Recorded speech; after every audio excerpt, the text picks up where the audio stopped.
اور جب ہم لوگوں کو تکلیف پہنچنے کے بعد اپنی رحمت سے آسائش کا مزہ چکھاتے ہیں تو وہ ہماری آیتوں میں ہیلے کرنے لگتے ہیں۔ کہہ دو کہ اللہ بہت جلد تدبیر کرنے والا ہے، اور جو ہیلے تم کرتے ہو ہمارے فرشتے ان کو لکھتے جاتے ہیں۔ وہی تو ہے جو تم کو جنگل اور دریا میں چلنے پھرنے اور سیر کرنے کی توفیق دیتا ہے،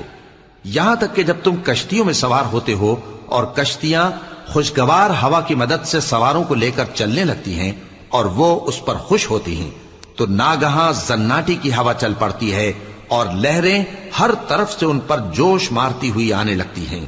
اور وہ خیال کرتے ہیں کہ اب تو لہروں میں گھر گئے، تو اس وقت خالص اللہ ہی کی عبادت کر کے اس سے دعا مانگنے لگتے ہیں کہ اے اللہ، اگر تو ہم کو اس سے نجات بخشے تو ہم تیرے بہت ہی شکر گزار ہوں۔ پھر جب وہ ان کو نجات دے دیتا ہے تو ملک میں ناحق شرارت کرنے لگتے ہیں۔ لوگوں، تمہاری